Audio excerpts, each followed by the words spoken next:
ყველას მოგესალმებით, Forbes Talks აგრძელებს და არ ჩერდება და რა ვიცი, იქოქება თუ მოიქოქა უკვე ისე რომ საკმაოდ სერიოზულადაც არის წარმოდგენილი. იცით, ფიქრისას როცა ბიზნეს ლიდერებს წერთ და ამ ყველაფრიდან გამომდინარე გატყვით სხვადასხვა ინფორმაციებს ჩვენი მედია საშუალებებით, გადავწყვიტეთ რომ პერიოდულად მოგაწოდოთ იმ ადამიანების მოსაზრებები, რომლებიც ხშირად ჩემთვის პირადად და ბიზნეს მედიასთვის მათი მოსაზრება არის განსაზღვრელი. განსაზღვრელი არ არის მხოლოდ მათი დღევანდელი საქმიანი ანგრევად სოციალური სტატუსის გამო. განსაზღვრელია უპირველეს ყოვლისა მათი ცოდნის, გამოცდილების და როგორ გითხრათ, საქართველოს თვისებრივად სხვა თვალით, სხვა გულშემატკივრობიდან გამომდინარე ხედვებიდან მე ხშირად მაქვს მათთან ურთიერთობა. არ დავმალავ, რომ ძალიან ხშირად ამ ადამიანებთან მიწევს პირადი საქმიანი ურთიერთობაც და ისინი ხშირად არიან, რაც თავარია ბიზნეს მედიას რესპონდენტები. Forbes-ის რესპონდენტები ხშირად ყოფილან და ბევრ მათგანს ჩვენი საქმიანი საზოგადოება იცნობს Forbes-ის კურსლებიდან, ჩვენი პლატფორმებიდან, მაგრამ ყველაფერთან გამომდინარე დღეს გადავწყვიტეთ სწორედ რომ იმ ადამიანების მოსაზრებები შემოგთავაზოთ მიმდინარე მოვლენებზე, ვინც ოპერირებენ საერთაშორისო კომპანიების, უცხოური ინვესტიციების სახელით საქართველოში, აქ დააფუძნეს უკვე კომპანიები, წარმოადგენენ უკვე ქართულ კომპანიებს და უკვე საქართველოს ნაწილი არიან, ასე ვთქვათ, მაგრამ ისინი კვლავ და მაინც რჩებიან ამ შემთხვევაში შეიძლება ზოგიერთი მათგანი უკვე საქართველოს მოქალაქეც არის, მაგრამ ეს არის ძალიან მნიშვნელოვანი, თუ რას ფიქრობენ უცხოელები, რომლებიც მუშაობენ საქართველოში და რა თვალით უყურებენ ისინი მიმდინარე მოვლენებს და რა შეფასებები აქვთ ამ პროცესებთან დაკავშირებით. ამიტომაც არც მეტი და არც ნაკლები, ახლა გადავედი ჩვენ სტუმრებზე. დღეს ხუთნი ვიქნებით Forbes Talks-ის ფარგლებში, მოკლედ ჩემი ჩათვლით.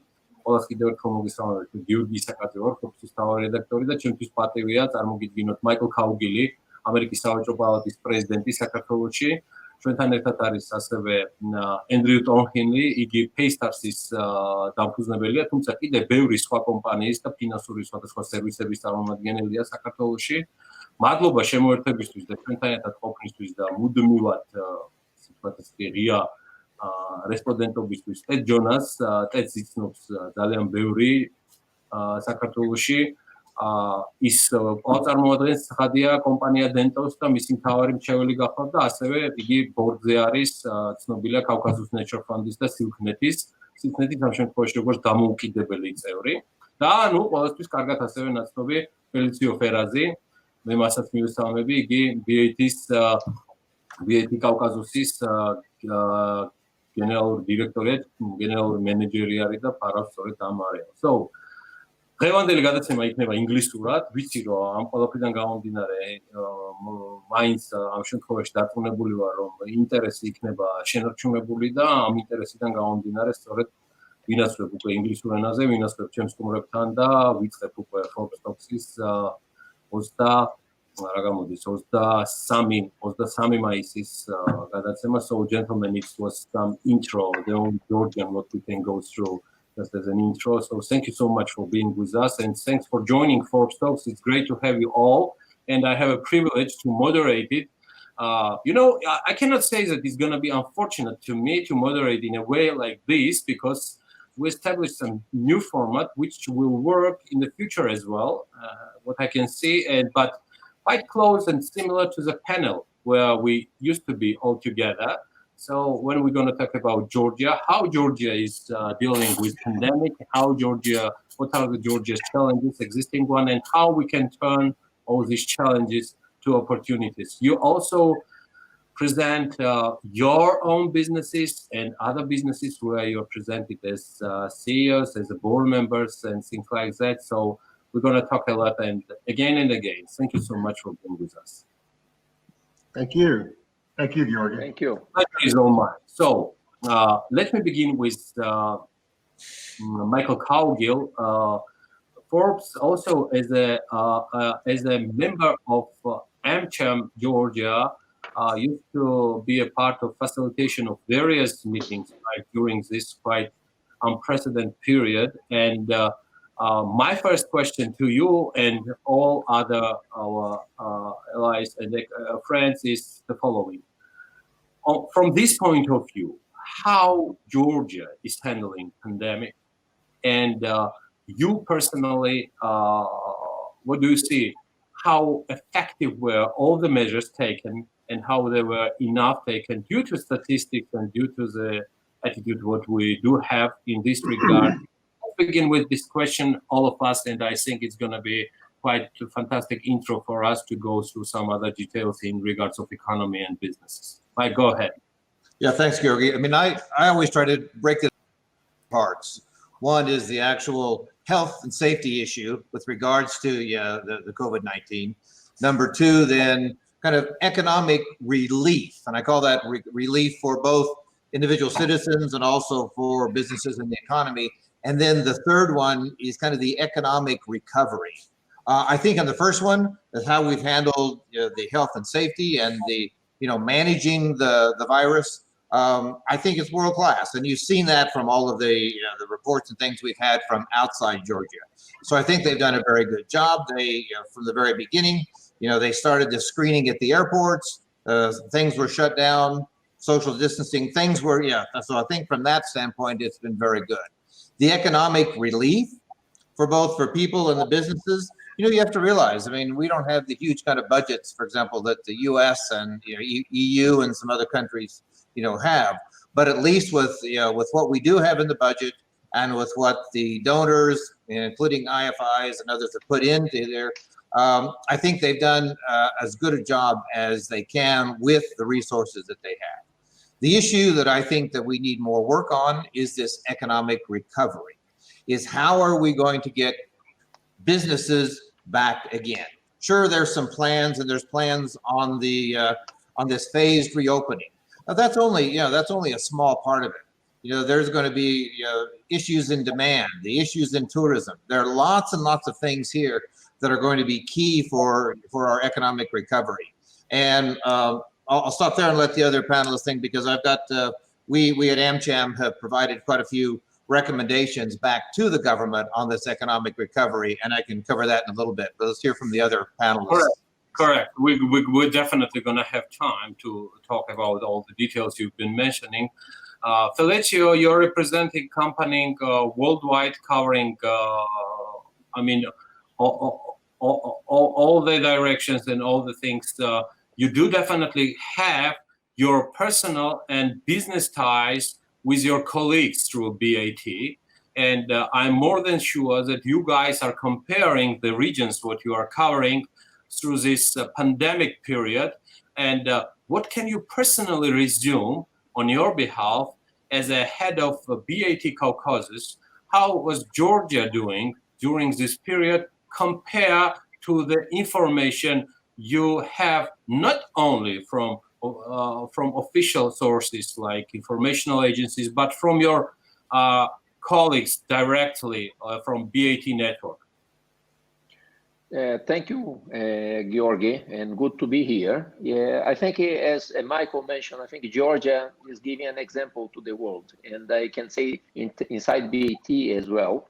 I think we have the privilege of being a small country, quite young population as well, and I believe managed by the government in a very good way. I'm from Brazil. You might hear what a mess it's there. People are taking the COVID to fight politically, similar, I think, to US, to try to attack the government. Very different from countries like Italy or Spain that I haven't seen people asking for impeachment. Our business in Italy was heavily impacted, being the country, I think, in Europe that did not manage as well. But I started to see from Asia, countries that were managing extremely well, like Singapore, and they started to reopen, and the number of cases started to increase. So we need to be very careful, because I believe this is not an end. I think we will only solve this virus when most of the population will get it. It's like a flu. So I believe Georgia is very small compared to other countries that BAT operate. but it's fragile as well. So being small can be an advantage or an disadvantage. Advantage that can recover faster with the support, and as Michael mentioned, the support from IMF, EDRB, ADB, but can broke easy as well. So I hope that what the government is taking, the measures and the openness of the business will be fast enough to avoid the worst. My next question, well, the question remained the same, but goes to Ted Jonas. Ted, it's been ages. Personally, for myself, you're like a part of my life. To be honest, it's like it's impossible to imagine Georgia already without yourself. So it's hard to remember where it all started. Yeah, so maybe I know some details about Andrew's story, but I definitely do not remember when this story began with yourself. But it's a separate story where we are not accompanied by this honorable gentleman. So really world-class sample, country itself, distribution through world media about Georgia itself. So question remains the same: how Georgia is dealing with pandemic, what is just Michael and Felicio has mentioned. Please go ahead. Yeah. I want to focus simply on the public health aspect and leave the economic questions for our further discussion. On the public health front, I agree completely with what Michael said, that Georgia's response has been world-class. And what Georgia did right was that the government stepped back and it allowed a panel of public health experts, for men and women, to analyze the situation scientifically and medically and act according to public health and epidemiology rules. And those experts told the government what was needed, and the government carried it out. So number one was the policy was determined by public health experts, and the government followed it. Number two was the public and the public's relationship with the government. Number one, because the government was listening to public health experts and Georgian citizens knew that the government was listening to public health experts, the population gave credibility to what the government said, and they obeyed the government's rules because the government showed that it was using trustworthy scientific information. But secondly, I think that it's a credit to the Georgian people themselves and their nature, which is that Georgians, I first came to this country in 1994, and I lived here from 1994 to 2000. I saw the transition from the Mehedrione period to relative stability under Shevardnadze, and then I came back in 2005, the war and the aftermath of the war.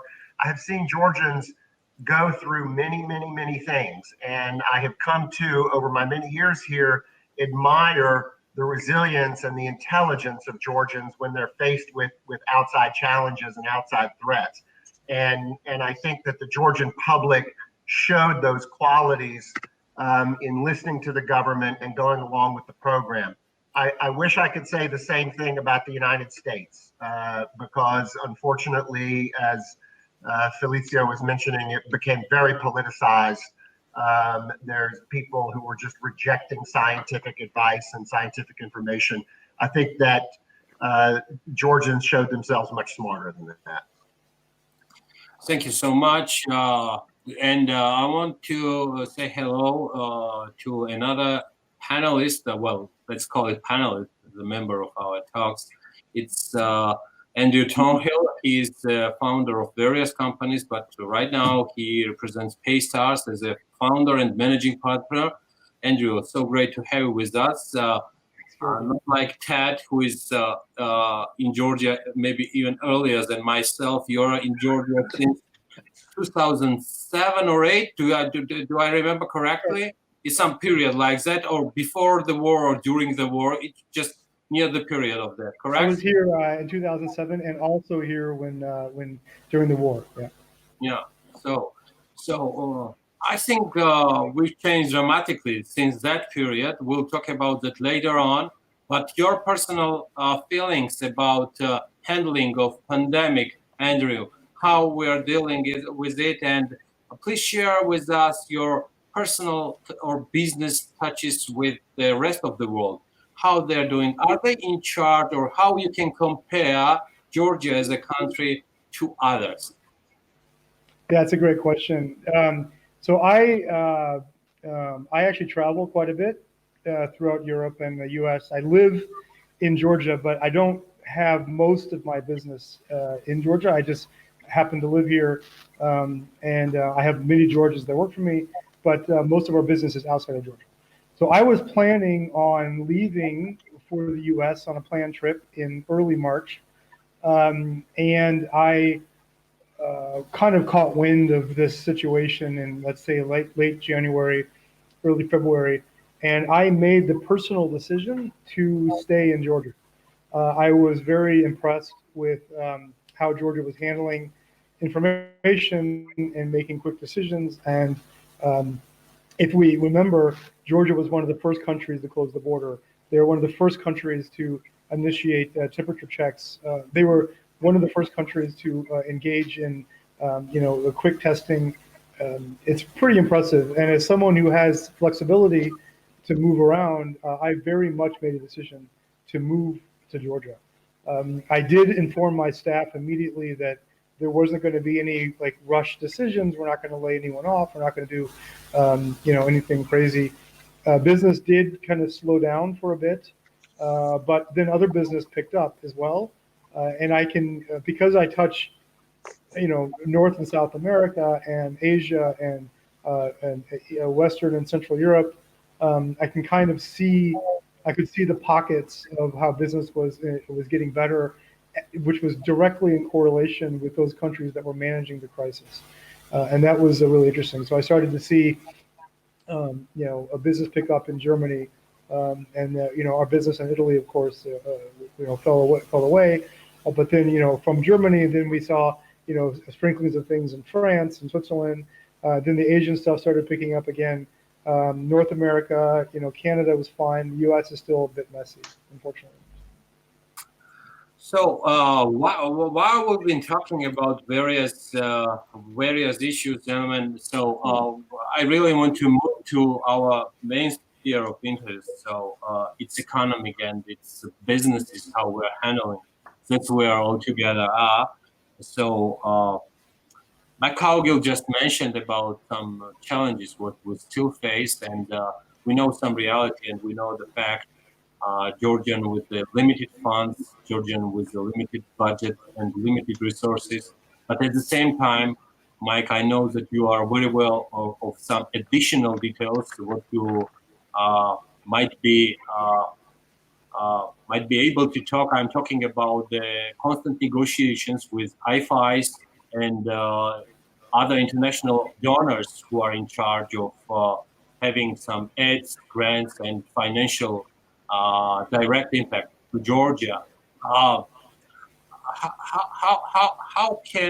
do you see these challenges? How do you see these challenges can be overcome by Georgia? Do we have enough already human resources just to continue in a way? We are not talking about opportunities like yet.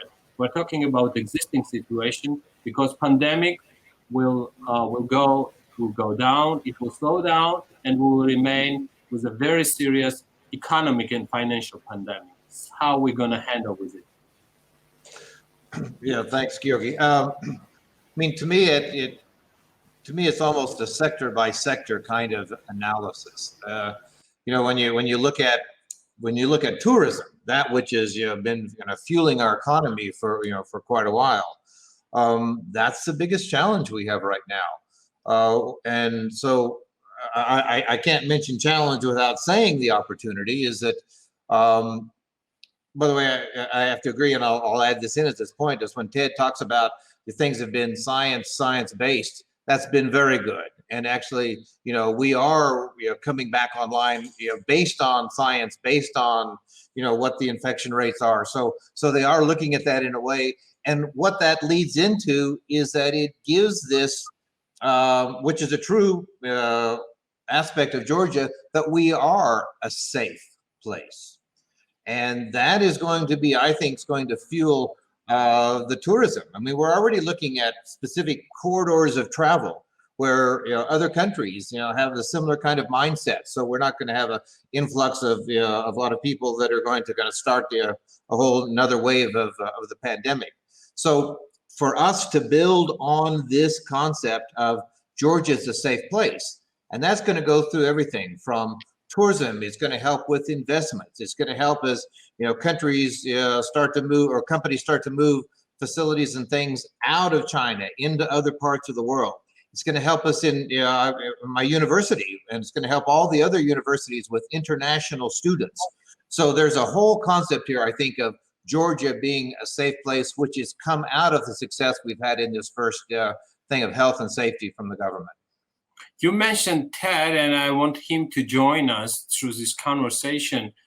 Ted, with all due respect to the fabulous message, safe place, we do know, all of us, all five of us, I mean, that how secure and safe is to promote country as a safe place, because by the end of the day, we do not know everything or even anything about SARS-CoV-2, and it's doing I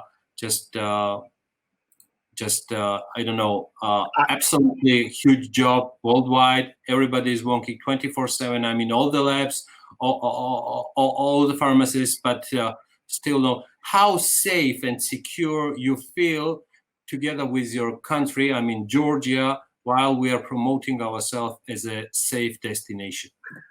Okay, I'm glad you asked. Exactly. We do not know. What we did here in Georgia is we succeeded in keeping the number of infections, illnesses, and deaths low. But what that may mean is that when things open up, we have many people who haven't been infected, and therefore there'll be a spike in cases. And that may happen. There is already a pattern that is happening in places that had lockdowns and then reopened. The alternative, the so-called Sweden model, where, okay, let's not have a lockdown, isn't actually better because the death rates in Sweden have been very high.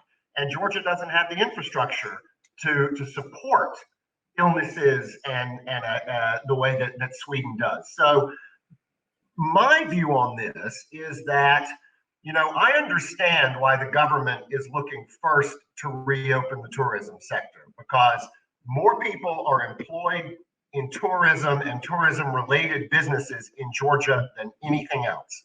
So in the government's mind, quite logically, the best way to get people, the biggest number of people working again the fastest, and to bring foreign exchange into this country the fastest, is to reopen the so-called mass tourism economy.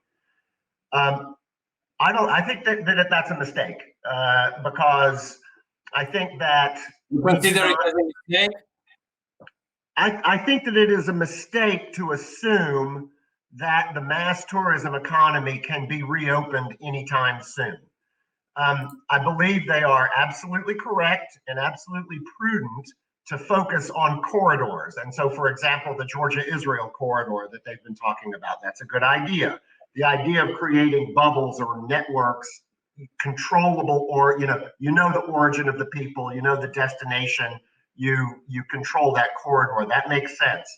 But I believe that we are looking at probably, and I base this on everything that I'm reading, I think that we are looking at least another year of seriously infringed and seriously limited international travel. And I don't think we're going to go back to the days of $29 flights from, London to Tbilisi and things like that. Frankly, as an environmentalist, I'm not really interested to see that happen either. Okay.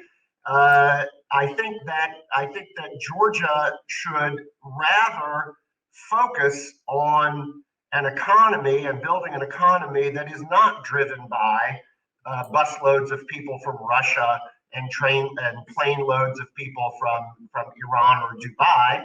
I think that it should instead look at probably two markets in tourism. One is the convention business, because we have the infrastructure for it, the big hotels that have been built.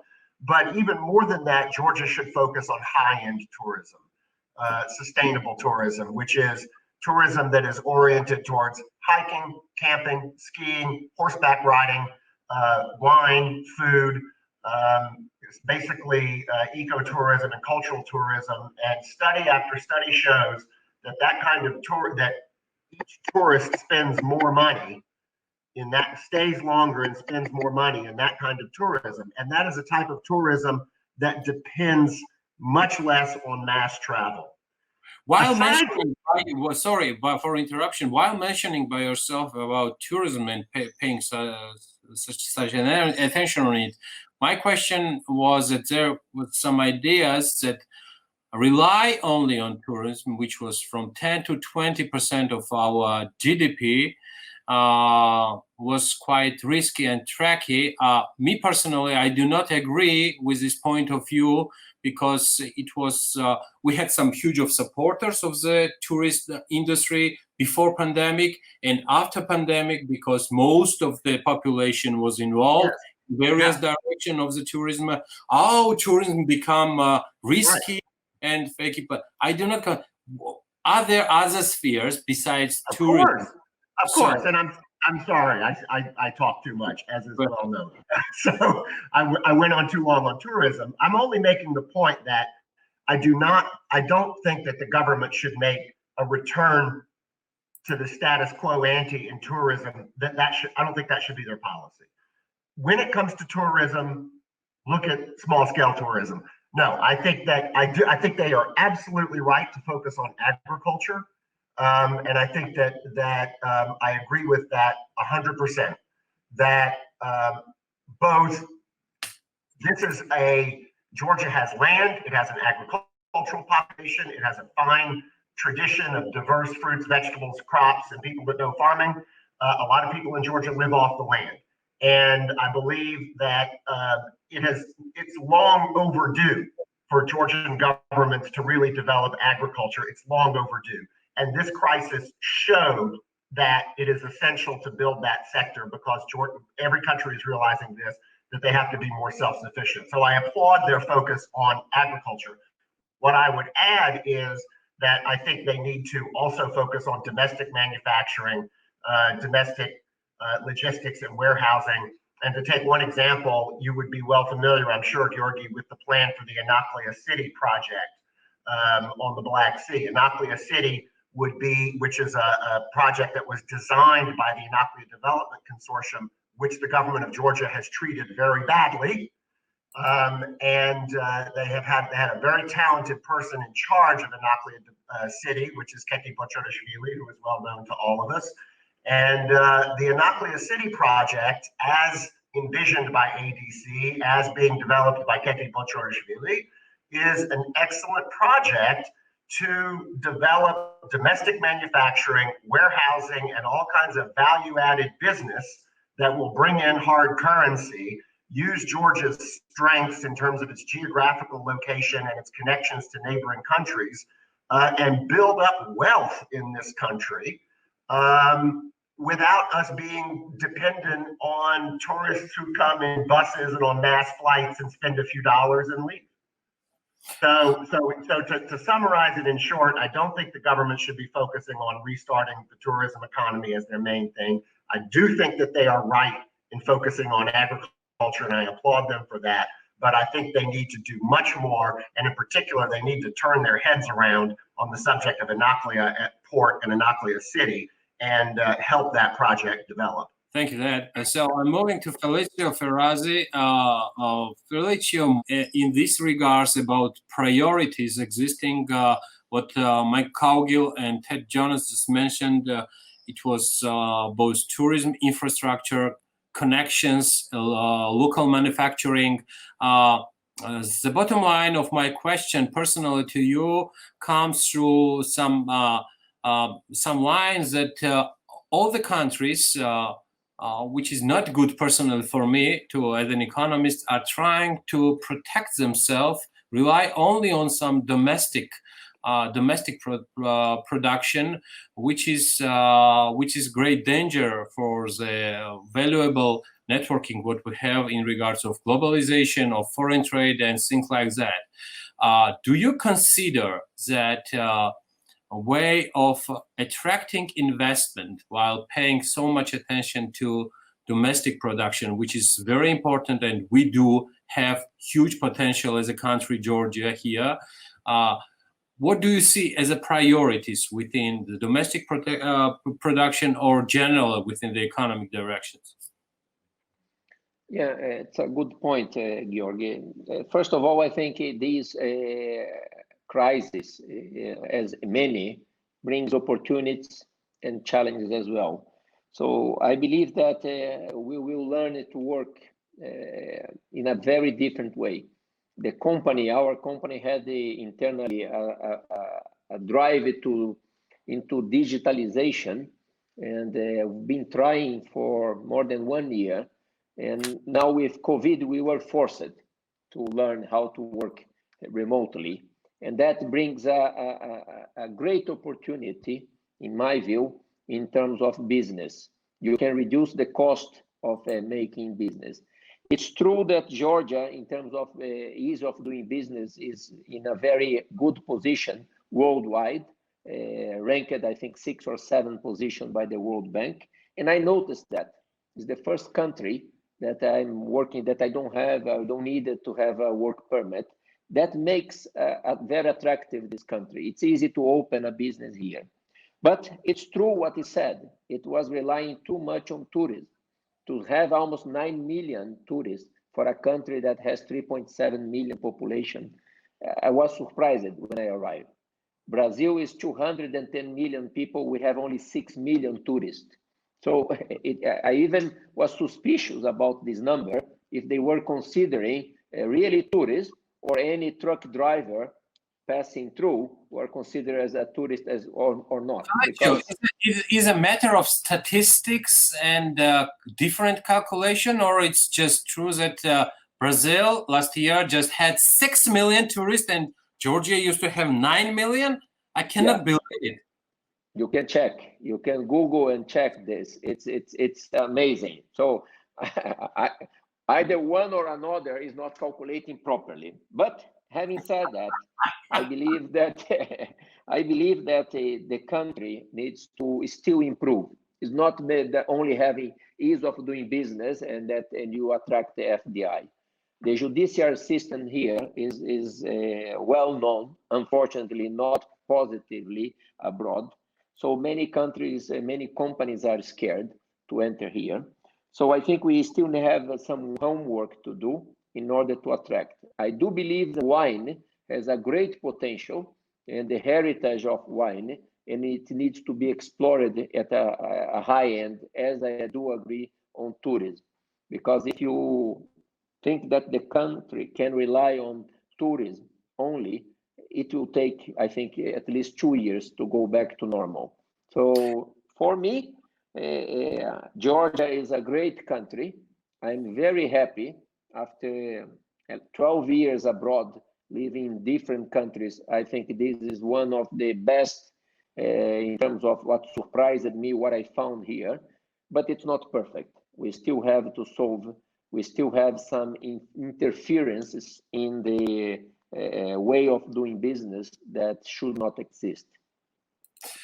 Do we have, besides agriculture, spheres to identify? Before we will move to the next question, I need to ask a few more and I'm moving to Andrew right now. Felicio will just stay with us as well. Andrew, in regards of services as a country, do we have a potential? I'm not talking with you as a person who is in charge of various services, including financial one.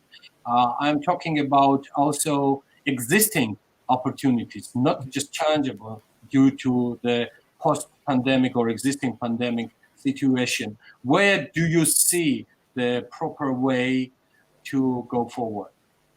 Yeah, this is a great question. and Michael touched on it briefly. I know that I have worked directly with Gita, who also identified, as you did, Giorgi, and the danger of having a reliance economy on tourism. And honestly, this is the one event that no one could have foreseen, that almost overnight an entire industry would just evaporate. But one aspect that's a result of how Georgia's handling this pandemic and handling it in a social media conscious world, in which positive stories about Georgia are going out at the same time that crazy stories are coming out of the U.S. and Brazil and and Italy, and that is that people are looking to migrate themselves to Georgia. And so my business, I've been working online and remotely since about 1998. So I've been doing this for a very, very long time. Almost all of my businesses are also remote. So people have the ability to work remote.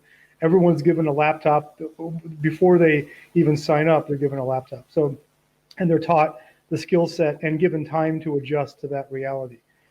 There are a lot of people like me out there in the world. And many of these people have the flexibility to move around. And I'm in contact with a bunch of organizations here.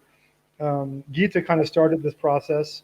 I worked with Colin Donahue also, whom I think a Startup Grind, who brought like thousands of people to Georgia this past fall to show Georgia and to display it, not just in a tourism way, not just in the ways that Ted so eloquently talked about, but in the business way, to show off the country in a business way. And in that way, Georgia has a lot to offer. So there's huge opportunities in existing infrastructure business, in logistics, as they talked about the port. Has mentioned so far, but let me underline one of priorities coming from the agency under Ministry of Economy called Producing Georgia. You guys all know this agency. And Yep. One of the priority identified from them was like attracting Georgia as a place for outsourced businesses, like locating in Georgia and operating from here. Andrew, you are the person who is in charge of it, because as you have mentioned, most of your businesses are still online and operating in distance. So brief us more about those priorities and personally what comes from you. Well, I'm really lucky in that I've been here long enough that even some Georgians in government have kind of seen this. And, some of the people at Gita sat down with myself and Colin last year and asked to, have a business portal open up, some way to allow people to come and very quickly open up companies here. It's very easy to do this in Georgia, as we know. It's not as easy to do it if you're not in Georgia. But I think Gita identified a bunch of different categories, from software creation, support. I have several support companies here in Georgia that they simply sit at a computer and they answer questions from people that want to buy things online or have questions and inquiries. And those people can be sitting anywhere in the world. They happen to be sitting in Georgia because it's easy to do business. People are educated, they're very well trained. The level of math, level of English is extremely high. Accent is hard to place. And it's a wonderful place to live. That's why I think all of us kind of have made this our home. So huge opportunities in IT areas, big opportunities in transit.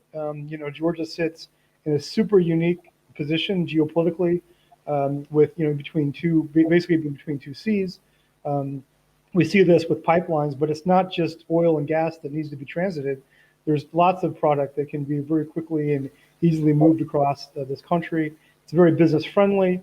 I've been in contact with dozens and dozens of mostly English speaking people that are looking to move their service level business here, from music recording to building out engineering products online, to back office systems for accounting. Just great products in which Georgia is a very, very easy place to migrate them to. Felicio Ferraz just mentioned that a lot of things should be done, because being just as a leader, as a top gainer through World Bank or other ranks, it's not already at the beginning of the story. I don't want it to become a part of the history.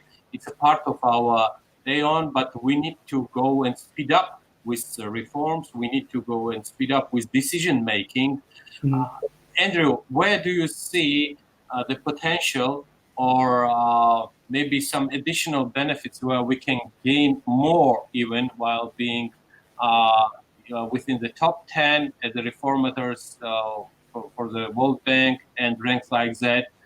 What are the additional steps should be taken to attract more FDI? Because even before pandemic, FDI was the weakest link of our economic policy decision making. It was not the best what we should be proud of. And we had concrete reasons why we failed in these directions. What steps should be taken to turn this crisis to opportunity? Go ahead.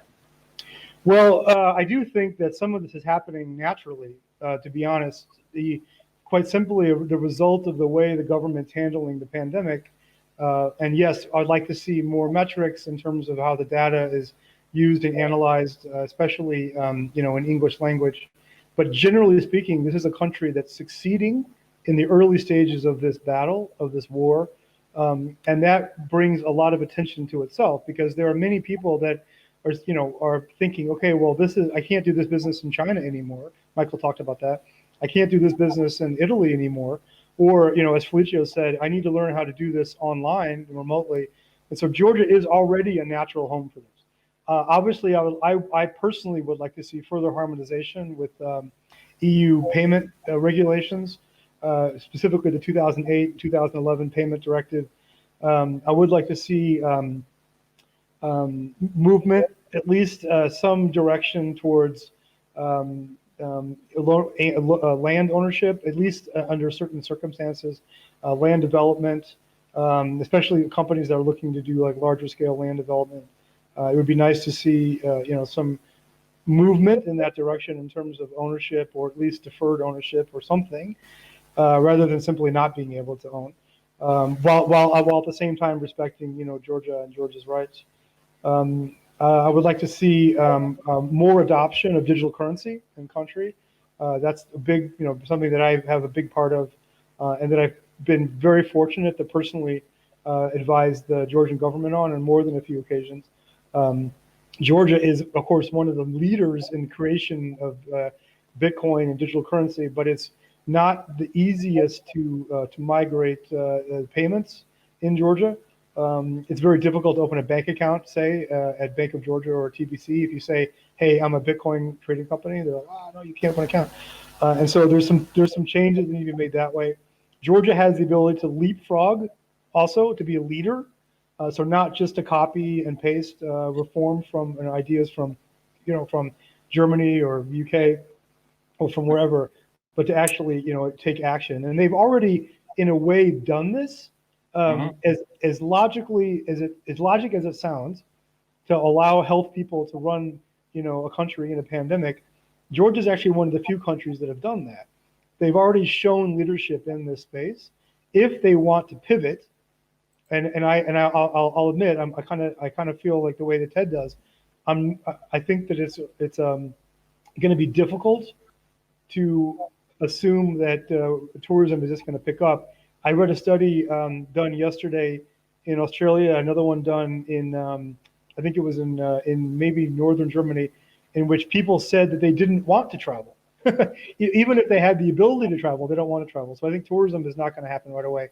If the government wants to pivot this, crazy pandemic into an opportunity, they have to aggressively continue the EU harmonization. They have to aggressively continue Western-leaning, rules and law, and then they have to figure out the steps by which people can migrate economically to Georgia. And that's something that, because these people, they're willing to sit for 2 weeks. But remember that Georgia didn't even allow for residents of the country to return. Georgia was one of the few countries that didn't do this. And some of the rules and some of the metrics don't make a lot of sense. only 3 people in a car, no 2 people in the front seat. So they've been a leader in many ways, but in some things it's been difficult to explain. If the country would give... We are just absolutely fine with, all the things happening around. We're just, what we're trying to fix, Andrew, is the following, that there was life, that there were successes, there were achievements, and there were problems and fails even before pandemic. And we should not, we should remember all the existing problems. What do we have on a structural way and as a country itself? So, and while Felicio has facilitated this issue in regards of opportunities, I want to move to Mike personally too, as an entrepreneur and as a head of, as a president of AmCham, a lot of personalities, a lot of analytical centers, Mike, domestic one, international, are talking about turning this crisis to opportunities. We are not going to some global moment right now. What I wanted to ask is, Georgia in this regard, I know it's too early to fix any kind of priorities which will work for 100% and for sure, because everything is changing constantly. Hourly, maybe in seconds, but still, not because of any crisis can be turned to opportunity. What are these chances in reality due to our limited resources, existing one, and it's a fact? Go ahead, Mike. Yeah, thanks. And I would also bring in something that Felicio had talked about, that how this has driven them to more digitalization. Sorry, is that many people don't realize that before the pandemic, educational institutions in Georgia were not allowed to do online classes.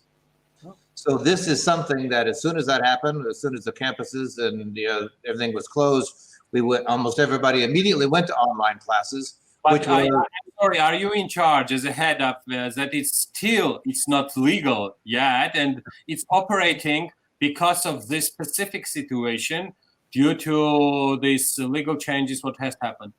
Well, that's what I was getting, that's where I was going with this, Giorgi, is that just exactly that, is that I think this is an opportunity, because even with we had a rector's conference with the minister just day before yesterday. And so they're already talking about, as we come back in the fall, that there'll be some kind of a hybrid, some classes that'll be in person, but also some things that will still be online. So this is a good way that we've all learned and this is the same way that I think the rest of the government, this is an opportunity for us in the business sector to get some of these reforms that we've been talking about for a long time back into the mainstream. But when I talk about, and for sure that Andrew mentioned, the judicial reform, judiciary, they thought there was going to be this panacea would be this international arbitration, that we signed this agreement in Paris. That's really gone nowhere. I think so. This has now come back, the whole judiciary reform, whether it's commercial chamber, commercial courts, whatever you want to call it, that's come back now, onto the screen. Even the U.S. ambassador mentioned it when we had a meeting with her fairly recently.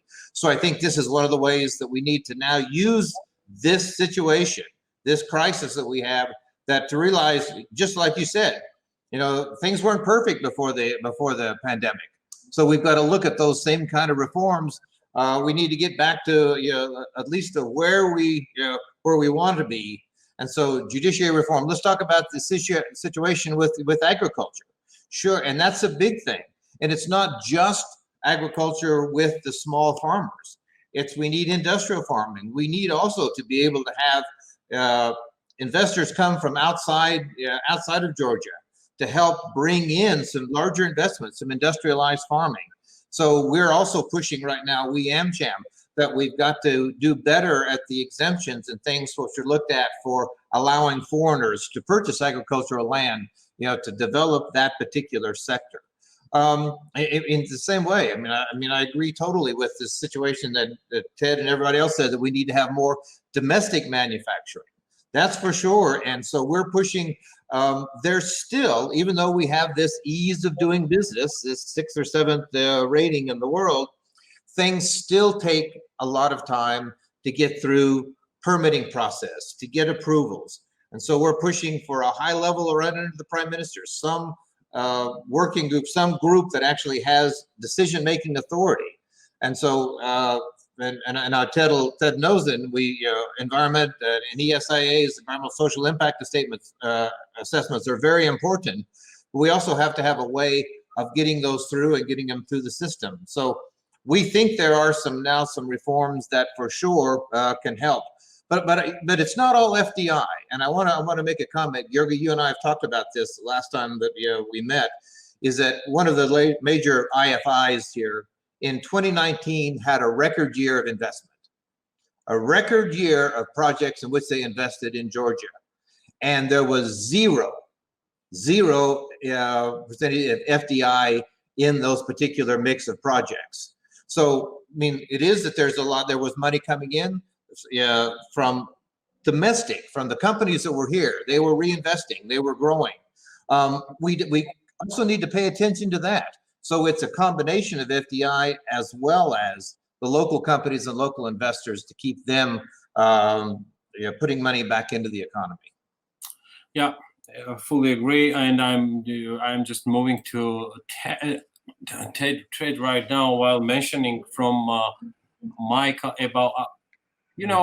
FDI personally for me, it's not just money, and it's not just strong economy, and it's not strong local lari and local currency and strong financial system and inflows what we might have. It's just terrific knowledge, experience, and education what we face through it.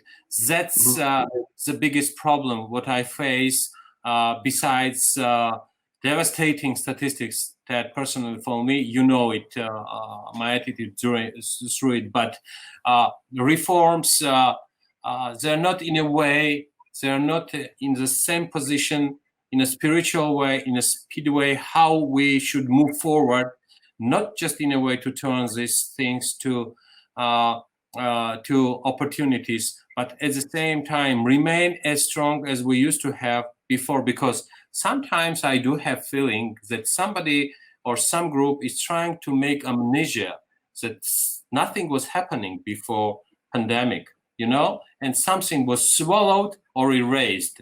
And I do have our last color there, which is virus detected, of course, the pre-last one. But okay, we used to have life before SARS-CoV-2 was detected.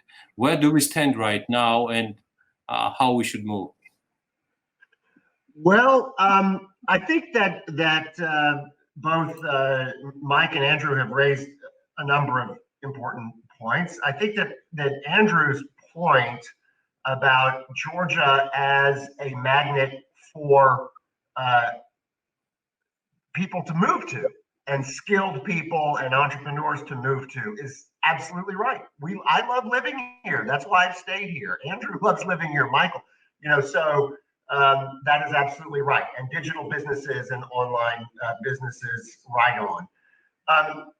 I hate the term industrial agriculture because I think that the United States and Europe and China and a lot of populations in the world suffer the bad effects, not to mention animals and nature, suffer the bad effects of so-called industrial agriculture. And a great advantage that Georgia has is an opportunity to develop large-scale organic agriculture.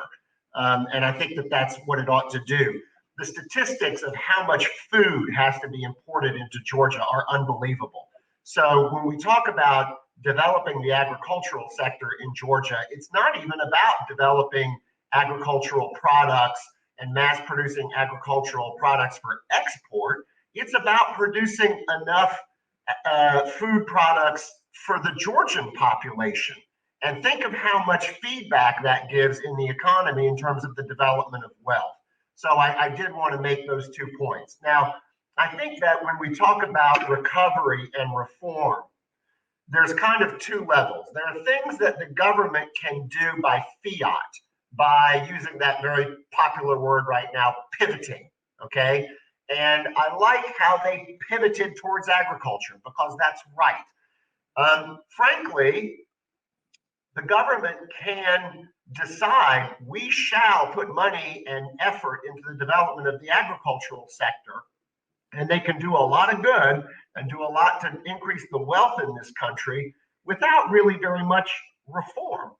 Okay, it's a matter of a government decision to develop a certain sector.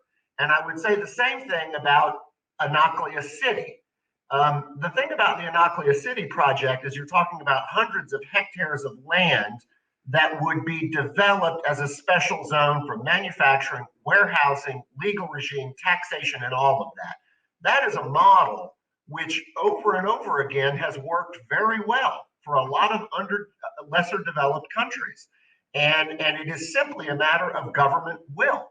And the Anaklia Development Consortium put in front of the government a project like that, brought investors, and the government shot it down, basically.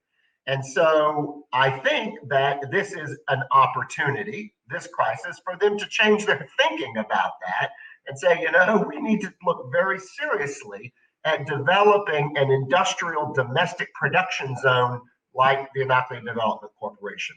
Now then, let's talk about the deeper level reform. I have said before, I have said it in articles, that legal reform, judicial reform, is the final frontier of reform in Georgia. It has never been done, okay? Shevardnadze didn't succeed in reforming the courts, though he tried in the late 90s, you may remember. Then the Saakashvili government eliminated corruption in the courts, but kept the courts strictly under the control of the state. And now I think we have a kind of a little bit of a sort of a Saakashvili-Shevardnadze mix with the present government, where there's strict state control of the courts as well as corruption. And this problem simply has to be solved. You know, people who are honest and people who are independent of political parties need to be put in charge of the Ministry of Interior, in charge of the Prosecutor General's office, and in charge of the High Council of Justice. And until a Georgian government is willing to let go of control of those levers of power, it's not gonna change. And there is nothing about the coronavirus situation that helps that or hurts it as far as I see. So that's why I would distinguish these kind of fundamental endemic systemic reforms that are needed, like legal reform, or ending clannishness and cronyism in government. And sadly, the current government, because the current government is headed by a billionaire who is in business himself, the current government is a terrible example of clannishness and non-transparent relations between government and certain people in the economy. That again is an endemic systemic problem. Other governments of Georgia have had the same issues. This one in particular does.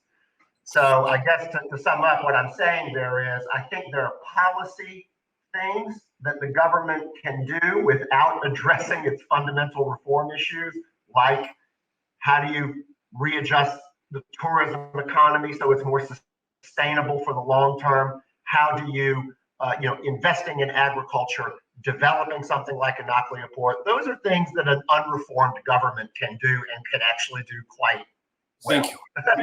But legal reform and cronyism and those kinds of things and inefficiencies in the state were problems before coronavirus, and they will be problems after, until the government of Georgia makes the hard decisions it needs to make on them. Thanks, Ted. So, Felicio, you facilitated all these issues like we've been talking last 20 minutes maybe, and that's where you are. But I've set some sort of reminder personally for you while mentioning Ministry of Economy and state-owned agency producing Georgia's. They, as I told you, facilitated on the very, very early stage 3 main directions as a priorities. It's medical production, it's electronics as well, and it's a part of conversation what I had just a few minutes ago with Andrew Thornton in regards of outsource businesses locating in Georgia and providing specific spaces and not just working areas. I mean, all kind of services. These are so far identified by this agency. We are expecting much more, but we are still waiting for the budget 2020.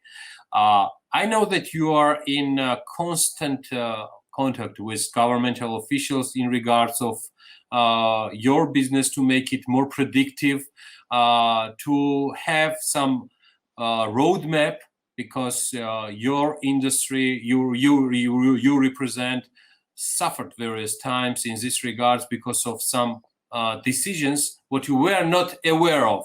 That's the only problem of having some time in a consultation. How it goes on? Is everything on track in this regards, in the sphere of communication with them, and about priorities? What's your personal feeling besides what you already identified in regards of agriculture and domestic production? Go ahead. Yeah, it's a very good point. Thank you for bringing that. As I mentioned, we are in a very controversial business, tobacco. Either people hate or hate, and there is no politically correct to support it. But certain countries, like Georgia, depend on the revenue that is brought by this industry. So the tobacco industry represents almost 10% of the government revenue. So they cannot live without this. And to increase tax and to increase regulation, everybody loses, because it only fuels the illicit, the contraband. And we have seen that happening. So, but there's the good side, as I always mention since I arrived here, we have a seat on the table. This is, it's in certain countries in the world that the government doesn't even want to sit and talk with the tobacco industry. Here, I have not seen that happening. The problem is that the stakeholder changes quite frequently. So you talk, you explain that yes, is an industry that should be regulated, but should be balanced, because the effect might not be what you want. And we have seen excise increase of 52% happening in December 29, 2018. It generates 35% volume decline, official volume decline. That doesn't mean that the consumption has declined. Simply, consumers found a cheaper alternative, either make your own or smuggled product.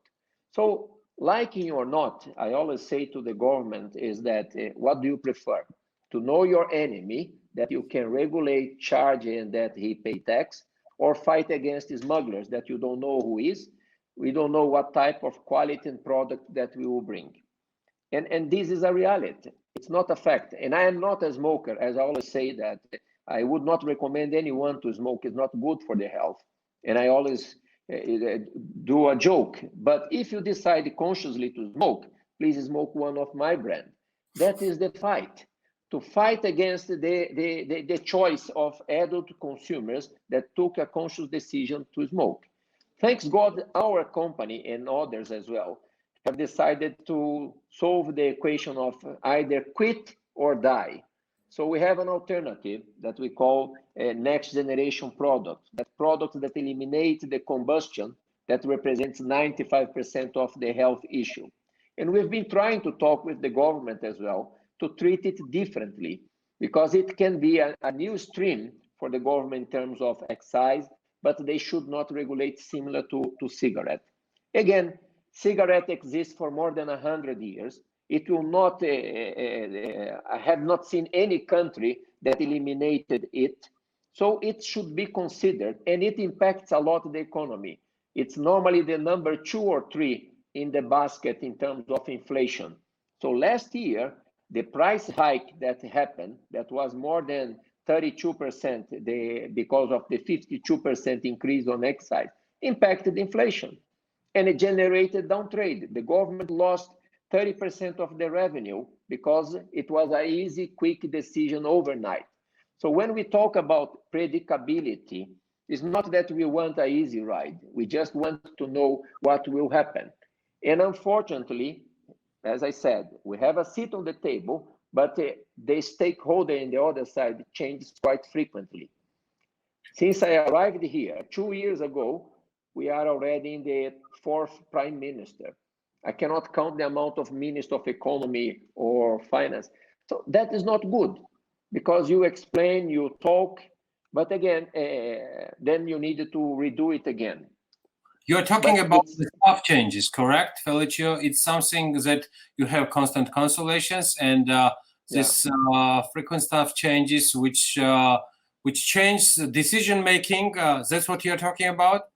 Yes, yes, because again, I'm in favor of regulating. We should not sell it for minors. We should have some controls in place. But the tobacco control law that was implemented 2 years ago generated panic, not only on consumers, but in retailers. We're talking about 12,000 retailers that they were afraid of receiving 2,000 lari fine because they were only exposing the product. And some people from GRS or from the city mayor's office interpreting that the product is communication, is advertising, is publicity. So again, you talk, you explain, but unfortunately that person changes, and then you needed to start all over again. I do believe that it's not only in terms of regulation, excise is critical. We have seen that if there is no predictability, there is no excise roadmap. I know that the country wants to achieve European levels of excise, but we don't have the same purchase power as European level. So if you make it happen overnight, if you don't give a time to implement that, consumers will find other alternatives, and government will lose because they will not get the revenue from this. So I do expect that some stability, some predictability for our business. That I remember in one of the AmCham meetings, that was the farewell of the previous ambassador of US. I mentioned about this predictability, and I told the joke about the mouse trap in a farm, that the mouse was panicking and nobody wanted to hear about it. It's your problem, it's not mine. He went to talk with the cat, with the chicken, with the cow. Guess what? The mouse trap, in fact, the wife of the farmer heard a noise, and when she went during the night to check if it was the mouse, it was a snake, and the snake bit the wife of the farmer. She gets sick. What's good for sick? Chicken soup. So then they kill the chicken. She ended up dying, and then people came to visit her. What is good? They need to kill the cow. So I said, what's happening with cigarette? You might say, I don't worry, I don't care. And guess what? 2 weeks later, they canceled the golden list, golden list for importers. Golden list. So everybody needed to pay the VAT 5 days after importing, and it was not only us. So I believe that the business should be not only heard, listen, having a seat at the table, but you should agree, put it in writing, and implement. So some credibility is missing, and I don't think it's lack of intention because of the churns that happen in the government. And so which means I don't think we do have some floor to discuss. We do have some context to discuss while you are comparing to other countries. But at the same time, while measuring the quality of this communication, Felicio, we still have problem. Doesn't matter whenever it comes from frequent staff changes or what, but decision making. I think that's the biggest issue. What do you think? I agree with you. And again, I think it's not only happening only with the tobacco industry. That might be seen as not politically correct. I think this, and again, I agree what was said before. This was the first time that I came to this part of the world. I needed to understand the shadow of Russia, of the oligarchs, the influence happening. That was not common for me. But I'm coming from other countries that the corruption level is much higher than here. So I'm not saying that it's exclusivity of this country. I do believe that it's much better than most of the places that I have worked, but it's not perfect. as I always say, there is room for improvement, and I believe the government should start taking it seriously, because it might scare some business, and they might decide, you know what, for this instability, for this lack of predictability, maybe I prefer to run it virtually instead of having all the headaches and bad surprises that might come. That's where we are so far. I mean, our virtual room, and again, Felicio facilitates another issue to discuss where do we stand right now, and how we should move forward. My next question goes to Ted, and maybe we guys are on our way to resume our conversation so far. And Ted, in these regards, speed up reforms, decision making, frequent stuff changing. Do we have enough vision to move forward with such a limited resources? What do we have? Okay, we're still waiting for the budget to have general outlook of our action plan for the nearest year and a half. But before that, go ahead. The floor is yours. Well, I don't think there's any way to address this without being political or addressing politics. Let's do our best not to be a part of it, okay? To not be political? Yes, so far. Well, the point, let me put it this way, because I'll make this comment. I mean, frequent staff changes have been a problem with all Georgian governments, okay? So I will be non-political in saying that. So a reform, and this is, I'm following on what Felicio said because I agree with him completely on this, that the churning of staff in ministries from one government to the next, and then within the terms of governments, is a big problem. One of my tags is I'm on the supervisory board of the Caucasus Nature Fund. Okay, there have been, you can't even count how many heads of the Agency of Protected Area and how many environment ministers there were over a few years.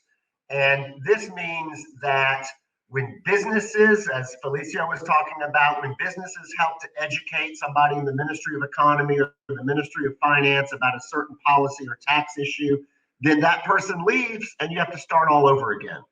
And the same thing happens with us, with Caucasus Nature Fund, where we work with people or with certain directors of the Agency for Protected Areas, and then they leave because it was just a temporary thing. Okay, so Georgia needs a professional civil service and civil service protection. So along with court reform and legal reform, I would add civil service reform and a stable long-term civil service to that. And the political issue is, frankly, is that the most powerful, we all know that the most powerful figure in the Georgian government and the Georgian state does not hold a political office, right? And that's Bidzina Ivanishvili. And so and I think that Prime Minister Giorgi is a very capable person and probably a very independent and strong person. And I think that's an asset of his. But nonetheless, the thing that holds the Georgian government back constantly right now, and we lawyers see this, is that important decisions require the sign off of somebody who doesn't hold political office. And that is an impediment to efficient and to transparent government. The government of Georgia ought to be the people who sit around the table at the cabinet of ministers, and the prime minister being fully responsible and each minister responsible for their ministry, decisions made within that scope. And one of the problems that we have right now is that that's not the case. And as a lawyer, we often see that a business faces a problem, a business faces an obstacle. There's something that at the minister level, the ministry is not willing to make a decision on. And everybody knows that the only way to break that roadblock is that somebody has to go and have a conversation with Mr. Ivanishvili. And I don't think that that is transparent. I don't think it's democratic. I don't think that it's rule of law. I don't think it's European standard. And that has to change. Ted, thank you. And so yeah, Andrew is with us. Again, Andrew Thornhill, Paystars founder. Andrew, you're with us last 1 hour, talking and discussing various issues. Let's speak again about challenges. I mean, what we face right now, what can be identified as the most structural one right nowadays, which might cause to the speed of the reforms what we need so much during this unprecedented period, because without reforms and without fast step forwards, there is no way out. And for me personally, there is no future. If I'm a bit dramatic, please go ahead and change the word. Thanks. Yes. Well, I kind of want to touch back on what I mentioned earlier, and that is that a lot of this stuff, the reforms and economic migration and business movement, these things are happening already. I was quite honored to be asked to be on this panel. And I am an American living in Georgia who has a lot of contact with other foreigners also living in Georgia. And there are several thousand of us that, we communicate through social media groups and whatnot. And so I took some base level questions about this very topic to them because I wanted to hear because I have my views, and I very much respect the views of the other gentlemen here because they have enormous, experience.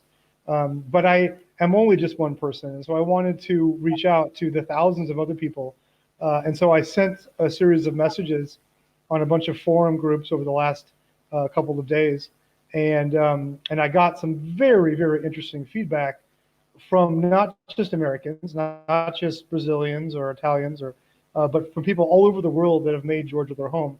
And I really wanted to point it out because overwhelmingly, the responses were very positive. So yes, I am a person who likes disruption in business and in the way that we consume products. And I loved what Ted said about thinking about the environment. But at the same time, we need to also recognize and laud that which is successful. And right now, foreigners that are living in Georgia that do not speak Georgian, but have made Georgia their home, overwhelmingly feel very safe and very secure here. They're very comfortable with how the government's handling the crisis.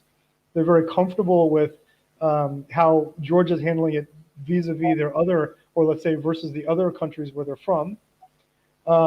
And this is not a small thing. This is a very, very big thing. This is a war that really none of us have ever visioned, maybe seen on a Netflix show or something, but I don't think any of us actually thought that we would be living through this. And to be in a country that is handling up till now the crisis in a way that's very measurable. You can ask people how they feel about this, to come back with a very positive response. I also spoke with many foreigners who were married to Georgians, and many of the Georgians themselves were not initially fans of the current government, but even they were very positive towards how this is being handled. So what does that mean? What it means is that this is not something that's going to stay within the borders of Georgia. But much like the virus, this information is distributed and it's passed on from mouth to mouth, from news organization to others. Events like what you do and what others, in Georgia are doing, these things are being picked up by global media, and this is the way that conversations, and this is the way that people make decisions. These things are weighed in a basket. Where should I invest money? Where should I live? Where should I open the next office? Where should I look to explore opening a new business? these are things that business leaders like myself and those that I'm sitting around think about maybe a bit more than the average person, but these are things that are thought about often by people in our position. And Georgia is on the map, right? It is absolutely 100% on the map. And this is something that is going to be impacting us in a lot of ways going forward. It's going to be impacting Georgia. So what do we need to do? Obviously, I am very pro-reform. I'm very pro-movements of transparency in government and movements towards harmonization of laws and rule sets and not shadowy government figures. I'm very, very much in favor of the use of Transparency International and these other groups that come and measure. We need to continue. And I say that as an American living here. I'm not a citizen of the country. I love Georgia very, very much. It is my home. But I'm speaking about what I think is best for Georgia. And part of that also means we need to listen to others that we need to listen to any valid position, even those that are against what I'm saying, needs to be heard. I personally believe that Georgia is moving in the direction of reform. In many ways, it's like a wave, it's like a cascade of events that happen. Georgia's been seeking to be a member of the EU for so long that it probably will happen just by attrition. Georgia is, seeking, NATO membership, and despite, having, some very serious border issues and aggressors on nearly every side, I think that this also will happen. Are you fine with the quality of the implementation and with the speed of implementation and decision making? Because yes, I fully agree about the direction and about some basic moments what you have mentioned and identified, but at the same time the only thing what we are mentioning, me personally, I'm talking about myself, is that we need everybody needs something more. Yeah, that's right. That's fine with us. Georgia remains on the same planet, God bless. But how fine you are with the implementation and decision making, Andrew? And that's where we should resume and go ahead to Mike. Yeah, I mean, it's difficult. It can be frustrating. The interactions that I've had with Georgian government have been very positive, but those individuals do change often. And while it seems relatively harmonious from government to government, it's a roadblock. The judicial reform is something that's a bit tricky. I feel that that's a linchpin towards massive investment into the country is making those reforms. It's a very difficult pill to swallow. I can't imagine the difficulties that Georgia government people have through that. Some of the more recent kerfluffles, in the representative government here, with reform and the representative government and how people are elected. I was a little surprised actually at how that panned out. I think many were surprised. But again, it's a two-step forward, one step back. I think I remember coming here in 2007, and I don't think I ever would have thought. It's not that I didn't want to move here. I never thought about it. It's not something that even crossed my mind. Movement of the country from then till now, 10, 15 years is astronomical movement. And while I'm here, I'm pushing, blockchain reform, pushing digital currency reform, pushing, banking harmonization, pushing judicial reform, asking for 2030, why I'll be even more gray or white. Maybe Ted is talking with you guys within the 10 years that while remembering this conversation, Andrew, with you, that we made the same astronomical progress, and enormous progress. That's maybe where we are more dedicated. That it's not fine with us with the speed and in regards of the quality of the reform. We need to keep pushing. We have to keep pushing, and that's the point. Keep pushing. That's what I'm trying to do. Another pusher, personally for me, and the quality person is with us, and so the floor is yours, Mr. Cowgill. And let's go before. It's my pre-last question.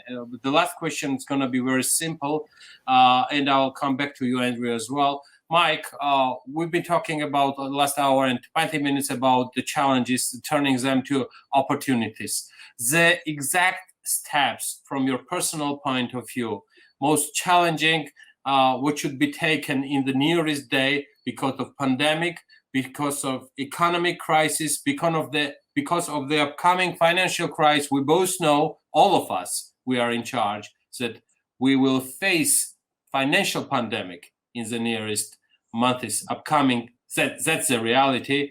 How we should move forward? What are the recommendations personally from you as a president of AmCham Georgia? Go ahead.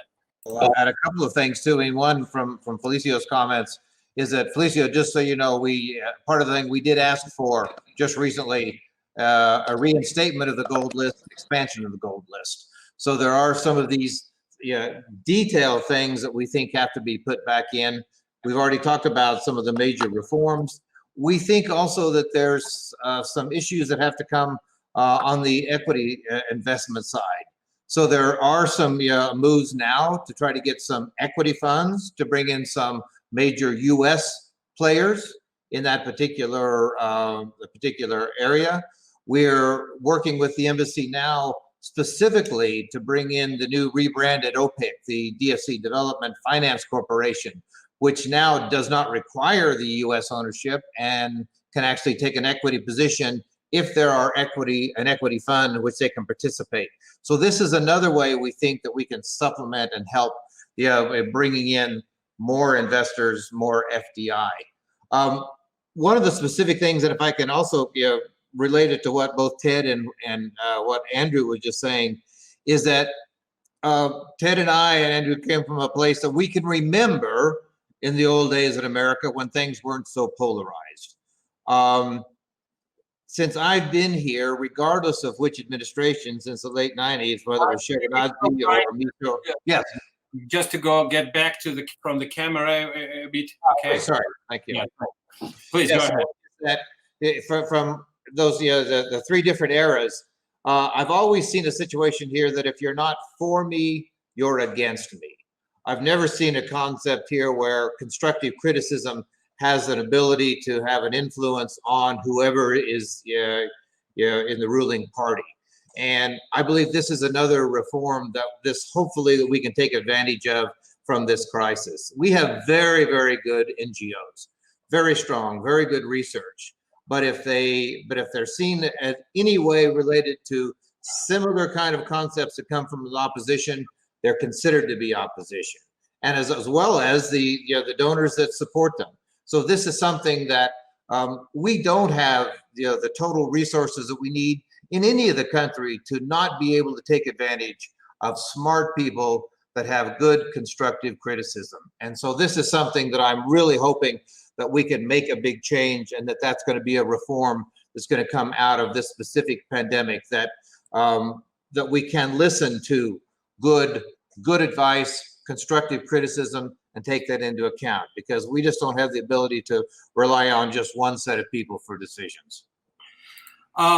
We should come all together as from the very beginning, and thank you guys again. And as a very up to the very short notice while organizing these Forbes talks, I'm giving you final 30 seconds to all of you. There should be any kind of specific message. Do you consider that in quite difficult times, what we might face in the nearest year and a half, that's what I at least can predict of, are there any specific advices how businesses in Georgia, it's international or local one, doesn't matter, it's part of global network or local one, should go forward? What are the basic recommendations personally from you? Ted, let's begin from you. Go ahead. How businesses should go forward in Georgia? Is that kind of the question? Correct. Yeah. Well, I think it obviously depends on the sector. I feel very fortunate to be on the supervisory board of a telecommunications company, Silknet, because telecom is a booming economic sector right now. So I think that basically I hope that the government of Georgia continues to show the good judgment that they have shown until now in how they manage the country's response and how they manage its relationship to the COVID crisis, so that those parts of the economy that can work strongly and work well and work within regulations that maximize safety and maximize how well they can work. And I think, as I said before, swinging the doors open to mass tourism, I don't think is a good idea. Hopefully that's not what they're thinking about. But a lot of the other directions, like agriculture, manufacturing, and businesses remaining within good scientific regulations about how to operate, that's what we need to do, and that's what we need to get used to. Thank you. Felicio, go ahead. Yeah, I think I want to highlight one point that Andrew mentioned. I think we are all positive about Georgia. We've been discussing on the maybe what's still needed to improve. And I'm the youngest one here. I've been here for 2.5 years only. And I noticed that if you all have decided to live here, that's for a reason. So you like the country, we want it to be better. And I am a positive person as well. I do see that these countries surrounding Georgia, we are far ahead, but we are not perfect, and maybe we'll never be. So we need to keep improving, keep pushing, and this is what I think. And one thing that I would like to ask Giorgi is that next time we meet, hopefully, we will be meeting face-to-face, having a Georgian wine, so that we can toast. So cheers to you all.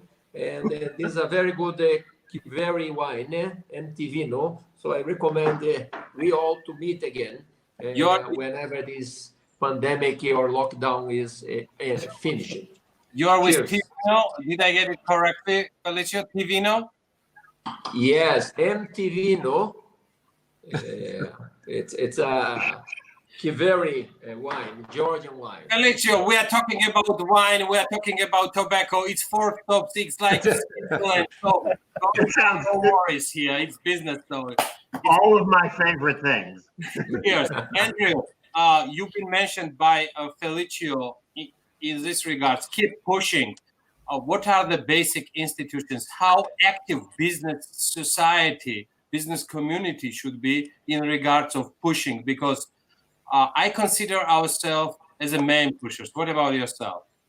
Yeah, no, I agree fully. Events like this and having conversations like this, these are the things that foment conversation and decisions. I do, as a parting comment,